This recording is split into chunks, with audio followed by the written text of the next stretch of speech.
Welcome. This podcast is an exploration into being human and what's possible when there's less attention on the noise in our heads. Warning. While listening to this broadcast, you may experience moments of deep peace, sighs of relief, personal insights, or long stretches of dead air. Do not be afraid. This is normal. Under the Noise with Wyn Morgan and Kate Roberts. Welcome to this week's Under the Noise with me, Wyn Morgan, and my colleague and co-host, Kate Roberts. Hi. Hi. Today, we're joined by Stephanie Fox. Stephanie is someone I've known for 5 years, and I think we've only met in person maybe twice. I think that's right. And a few more times virtually. And yet, Stephanie's one of my favorite people on the planet. And when we first met, and I think the first time we met in person was at a conference in London, and it did feel as if we'd known each other for a very long time. That's what I do remember from that. And every time I hear from Stephanie, my mouth drops as to how much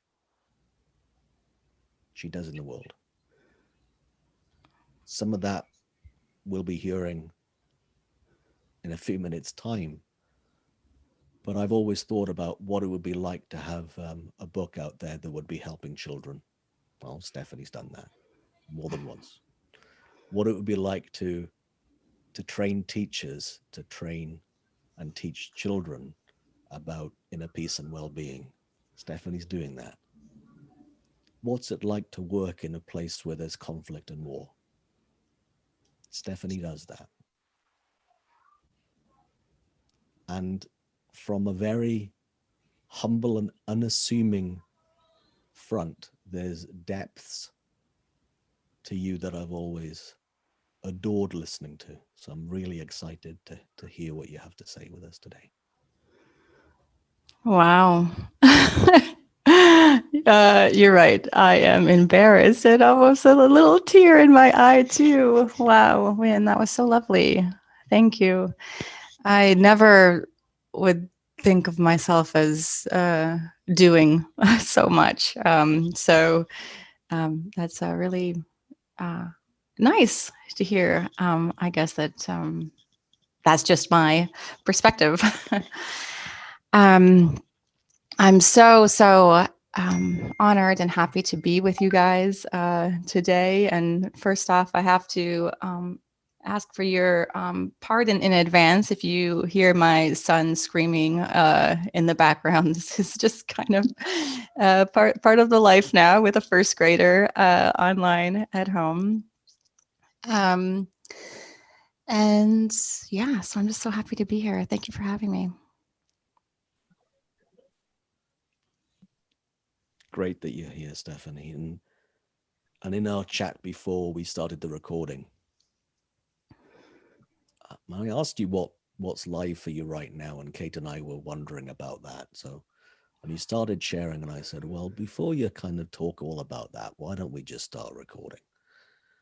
So here we are, starting recording, Stephanie. So what's fresh for you right now as the time that we record this? Yeah.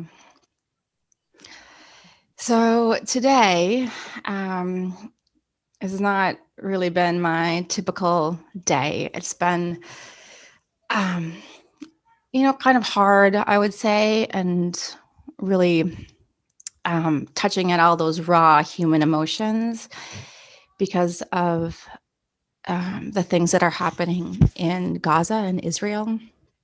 If you haven't turned on the news, which I normally don't, they're now in the midst of the worst violence in 7 years. There is just massive destruction happening and death and injury and just all of the horrors that go with war and violence are happening. And sadly, this is, a cycle of things that happen there. This is like the fifth war in, I don't know, maybe 10 or 12 years. So it's just this terrible cycle. And the reason I hold, or I'm so familiar with that, or I know what's going on, it's like I hold those places really close in my heart because for 12 years, I lived in Gaza and then in Tel Aviv. Working for the United Nations and then NGOs. And so I have a lot of friends there and a lot of great memories. And so my social media feeds and also my text messages have been filled in the last 24 hours with horrifying videos of destruction and messages of lots of fear and anger, all understandably so. And of course, so many of them are personal, not only because I recognize the places and the people in them, but one I received last night kind of hit me a little bit harder because it was a building I used to live in, a 13-story building was destroyed that I used to live in. So, it's hard to see any kind of type of destruction, but especially of a place that you once called home, which I guess just gives me like a even closer glimpse of what it's like for those who sadly experience that many times in their lives.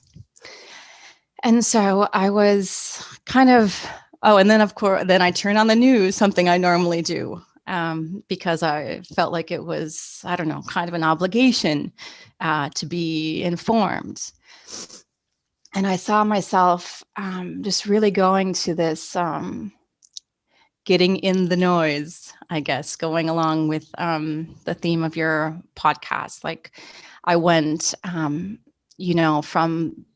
the kind of de facto state of, general well-being and calm to like really getting up in my head with the same feelings of anger that many of my friends were experiencing, and fear and injustice, and also just like exasperation and overwhelm. Like, how long can this go on? Like, when are we gonna like learn our lesson? When are we gonna do something new to change the situation? It's just the literal definition of insanity that's going on there. And I noticed that. I was like, oh wow, okay, you're going up in the noise.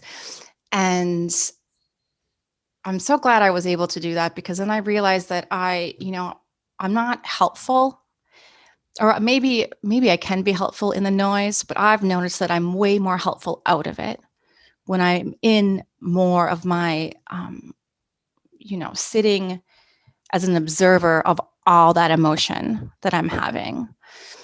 Like, I don't think I have to not be in it. I think that's impossible, actually. I mean, I don't know how you could possibly watch what's going on and not have these reactions of, anger, frustration, and overwhelm. But there is this really amazing possibility of feeling that and having a bit of distance from it, being an observer of it.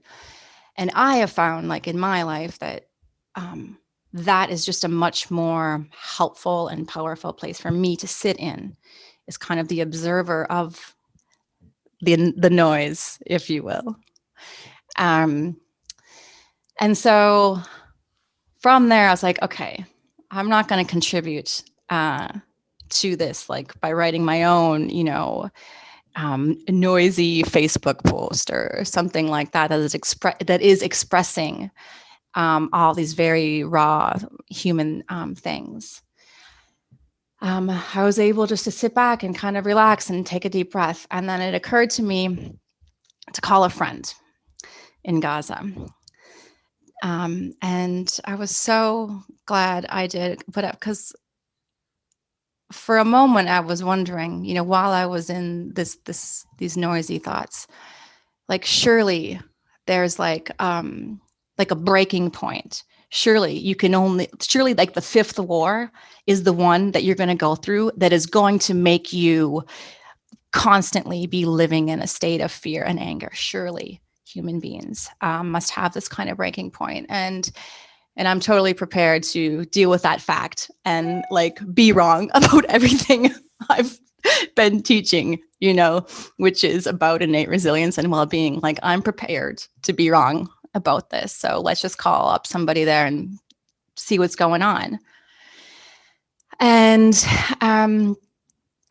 I noticed, like, in the beginning of the conversation, there wasn't really an interest in talking about the situation and what was going on. It was an interest in, like, how are you, Stephanie? What's going on with you? What's up with life? Like, this wanting just to have a normal conversation, right? Like, how are things over there on the other side? Just to have that normal human connection. I was like, oh, wow. Okay. Like, this, there wasn't this, like, let's dwell on the fact that I'm living in another war right now with all my kids, like, and it's really terrible. It wasn't that. It was like just wanting some normalcy. And that struck me. And then the other thing was that we were talking about, like, what is the mentality of the people right now? Like, what's the state of mind? How are people thinking about all of this? And he was like, well, it's really different, kind of depending upon, you know, where you are, like how close, if your home's been destroyed, if you're, you know, like your specific situation. And he's like, I just feel so lucky because I have shelter and I have food that I can put on the table for my kids. And he's like, we were using this metaphor about swimming. He's like, regardless of where you are, you have to swim. You have to do something to keep yourself afloat. And he's like, I feel like I have so much in my life right now that I'm not in the water swimming. I'm like sitting on top a yacht in this very privileged position. And I was like, really? He's like, yeah. I'm like, why? He's like, I told you why. I have shelter. I have food to put on the kids' table. Like, I'm totally fine. And he's like, from where I'm sitting, I can help. He's like, I'm so lucky. I can help so many people around me who don't have those things. And there are many. And I was like, wow, that is amazing. I'm like, so what do you do? He's like, you play with your kids. You help when they of course, when they hear a huge explosion, they're going to be scared. You play with them, you hug them, you think of new games, you go over, check on your family, check on your friends. Like, he was just listing off all of these things that occur to him to do from him living under the noise, right? Not participating in the fear and the anger, which would be so easy to do. And he recognized that. And he was like, I could easily go and sit on my couch and, you know, get on Twitter or whatever social media and contribute to that. And he was like, but why? What good? What good is that possibly going to do? You know, I'd rather go and play with my kids or check on my friends, see who I can actually help. And I was like, oh my gosh, wow, that is innate well-being. That is resilience. He's just so tapped into it that he can be of service. And if he can, you know, be of service and connect with his well-being in that circumstance, then surely I can too. And all of us can, actually. So I have yet to be proven wrong about innate resilience, even though I try. So you've mentioned innate resilience and I think you said innate resilience and well-being. How would you describe that?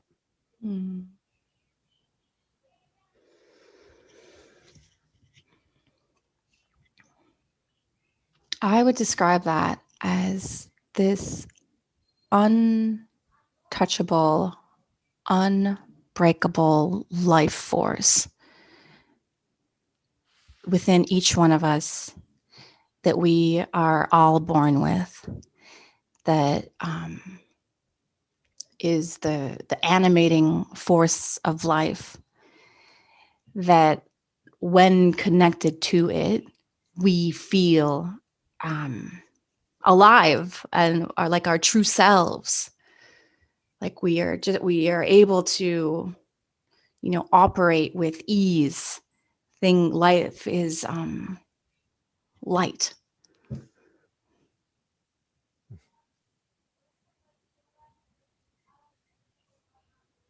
And I know you well enough that you've seen the impact that that can have on individuals and communities. What comes to mind as something that you'd like to share about what you've seen? Yeah.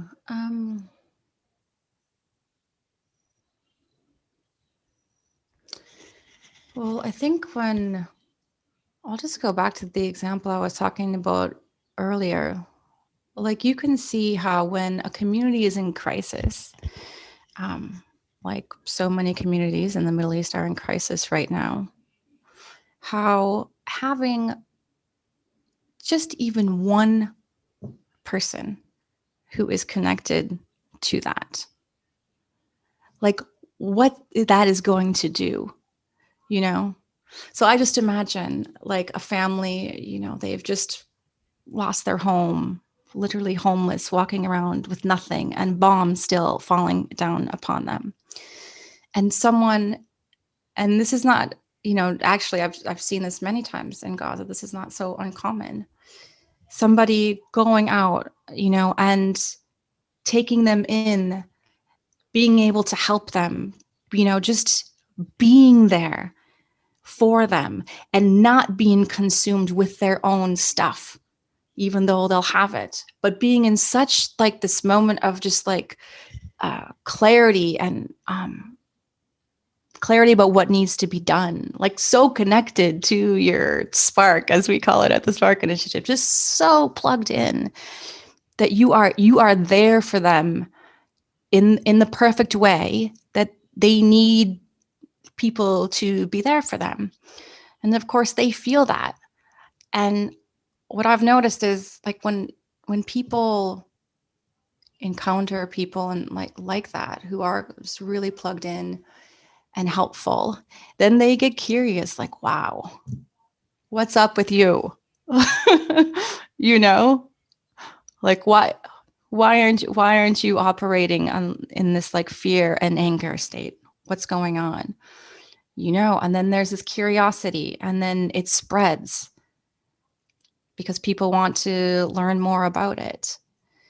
And then they, take that into their homes and their family. And it's just like setting this, like an example of what is possible when we are not caught up in all of the stuff in our head. Like anything, literally anything is possible. And the more and more that people see that, the more they'll know that that is a possibility, right?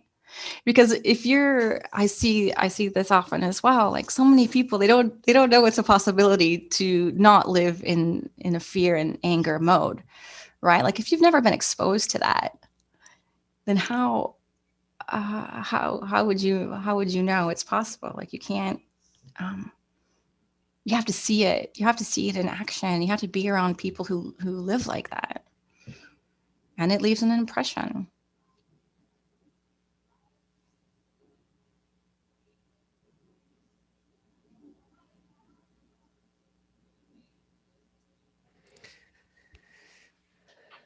If you had a magic wand, what would you wish the people who are causing and or perpetuating what's happening right now,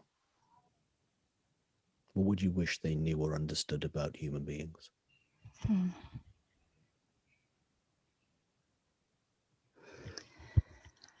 I wish that everybody in the world would understand that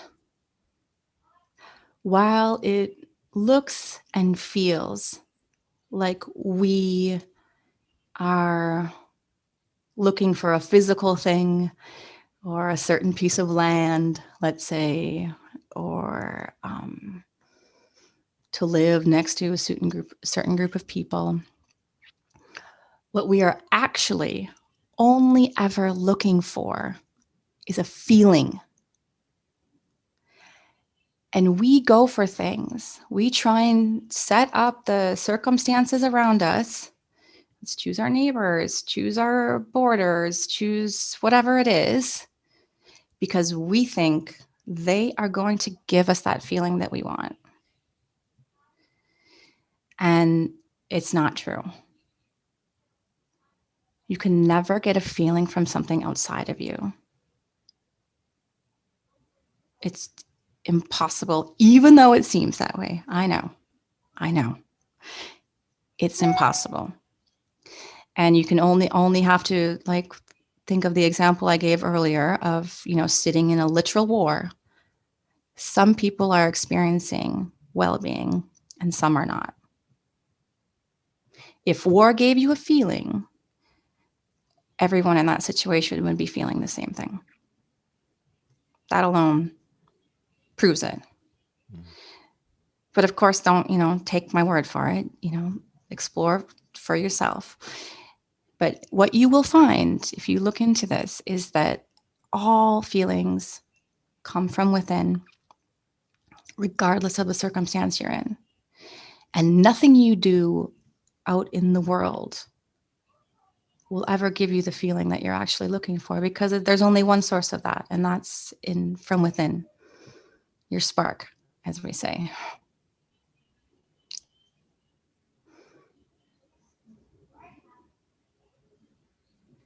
You okay if we shift gears and talk about spark? Sure, yeah. So, obvious question. Hey, tell us about spark. Spark. Wow. So after I had that insight that I just shared with you about what I wish everybody would know, the source of feelings, I was like, wow, everybody does need to know this. This needs to be a basic part of education. Like just how kids learn literacy and numeracy, they need to learn the source of their feelings, because it would solve so many issues. And so I started creating like a book and a couple videos with some excellent colleagues of mine called Curious the Dragonfly that did exactly that.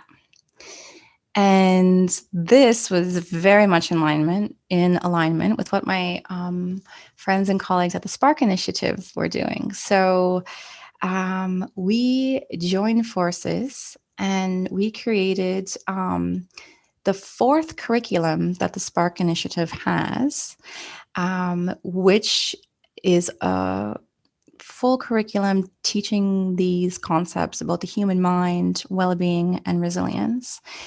That is taught by people around the world now. I think it's in 12 countries. It's taught in schools, drug rehabilitation centers, juvenile correction settings, foster care settings. And that's one of the big things that we do is we help teachers, school counselors, mentors to share this simple yet profound understanding with kids, to basically, in my mind, it could really end human suffering. I know that sounds like it's a big claim, but I have to go with what I know, and I just know that. Don't ask me to prove that, Wyn, but I just feel it. I feel it's true. And so, yeah, that's what we do. We share the. It's a Spark mentoring program, like I said, for 4 different ages, and we train facilitators all over the world in that.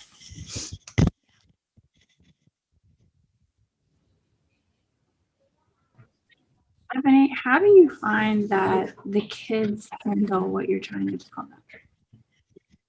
How do they handle it? How do they respond to what you try to tell them and explain to them? Yeah. So I've worked mostly with the younger kids, and I actually created the curriculum with my son. We were writing it right when Corona started a year ago, and at first I was like, oh my gosh, like how am I going to do this? Like I have to do kindergarten and I have to write this curriculum. This is a disaster. And then it turned out to be the perfect thing because he was like the main target audience. So I was like trying out all the activities on him, so he was like my guinea pig. I was like, oh, perfect. I have like the audience here all day while I need to write this for them. And so it was developed that way. And what I found doing that and then also teaching it was that it's so they know this stuff. Like at that age, like 5 to 7, they know because it's their feelings, change quickly. For example, they're not living under all this conditioning that us adults have about how the world supposedly works outside in. Like they haven't been trained in this misunderstanding yet. So they're like, yeah, I know feelings pass. We do this one activity like with the bubbles. You blow bubbles and they have to watch like the little bubble and the big bubble and see what happens. And the bubbles represent feelings, right? Small feelings and big feelings. And we're like, what always happens to the bubbles? They pop no matter what. Yeah, they always pop. They always go away. And so I feel like, especially with the little kids, it's a bringing out of what they know, right? It's not teaching per se. It's just kind of uncovering any wrong information they might have acquired just being in this world that we live in, where we do tend to learn the incorrect source of feelings. And so it's also, they really connect with the idea of your spark. They'll come up with answers like, well, what do you, we ask, what do you think your spark is? And they'll say things like, oh, I know it's my soul, or I know it's what brings me joy. I feel like they really connect with it. Yeah. And also, like, I haven't worked directly with the older ones, but my colleagues work a lot with the high schoolers, so I hear their stories as well. And it's a relief. This is one of the main things. Like when they learn that you're not your thoughts, you don't have to believe all of the thoughts in your head. Like, it's optional. Just because you have a thought doesn't make it true. Like, that is a massive relief for kids and for everybody, right? Like, just because I have the thought, I'm not good enough. Like, wait a second. I don't have to believe that. I mean, it seems so simple, but it's huge, right? Because no one has ever told them that. No one has ever told them that it's thoughts that come in are optional. Wow. Like, how empowering is that? Alone for teenagers. Or what your friend says, that you're ugly or you're not cool enough to hang out with us. To know that that's not true, that is just their thinking, and that their thinking actually has nothing to do with you. It's only involves their mental process. I mean, for teenagers, it's huge. As I'm sure as you guys can remember, like, so much of your self-worth was derived from what your peers thought of you. And if you didn't have that, then, man, those years were really hard. And then to find out that all that teenage suffering was optional, Whew. Wow. Like really, for that reason alone, this should be mandatory. Even just that one point. Like, you don't have to believe thoughts or the thoughts of your friends. Like, can we just, like, one thing, you know? Yeah. Like, are you guys with me? Like, how could that not be, like, required knowledge? That literally takes out all the noise for a teenager.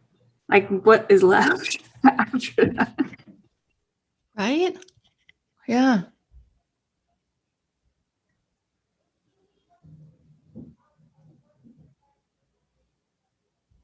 Hmm.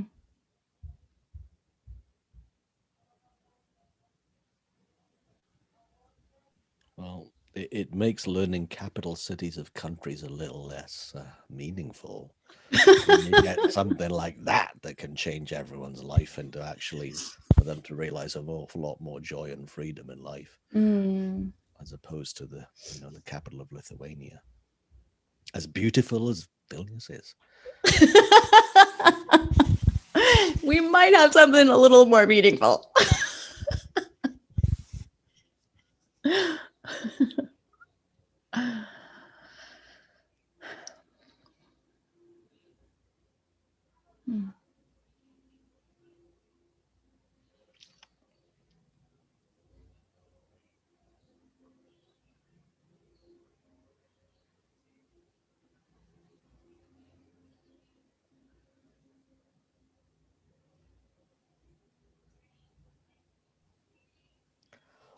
Well, based on that,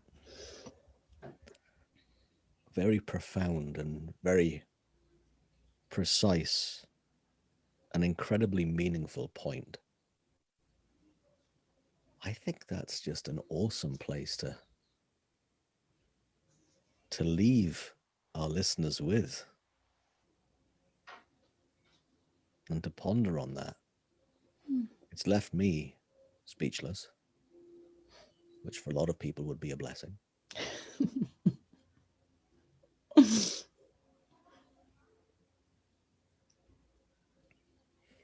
And below, or in the description to the podcast, and below, if you're watching the video on YouTube, you can see more about how to contact Stephanie and the Spark Initiative and the books that she's beautifully written and beautifully illustrated as well.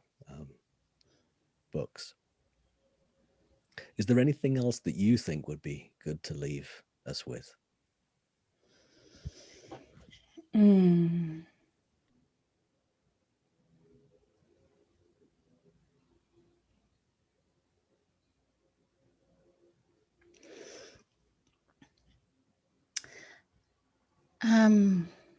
I guess just that,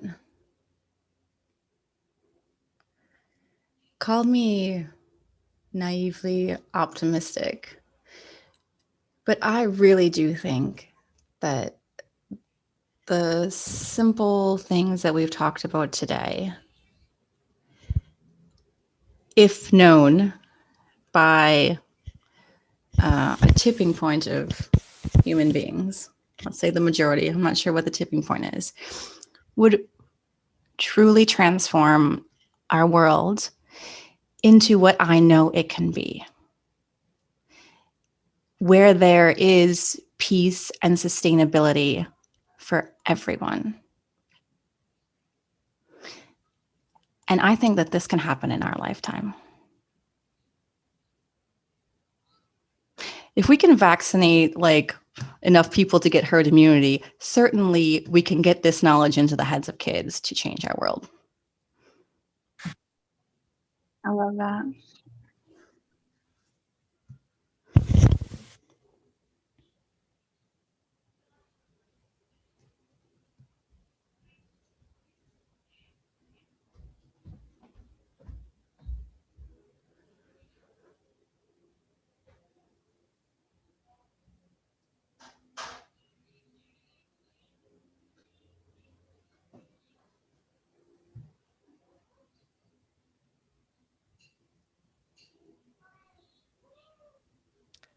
Stephanie Fox, thank you very much. Thank you guys. It was such a pleasure. Thanks, Stephanie. Yeah. You've been listening to Under the Noise with Kate Roberts, Wyn Morgan, and our guest today, Stephanie Fox. Thanks for listening, and we'll see you all soon. And of course, if there's anything that you'd like to ask us about, or a topic that you'd like to for us to bring up, then let us know. Our contact details are below, and we look forward to speaking to you again real soon. Thanks, Wyn. Thanks, Stephanie. Thanks, you guys. Thanks for joining us. We'd love for you to subscribe, rate, and review. If you have a topic or question that you'd like us to chat about, email Wyn or Kate at wyn@winning.co.uk and Kate at katerobertscoaching.com. Until then, enjoy what's possible under the noise.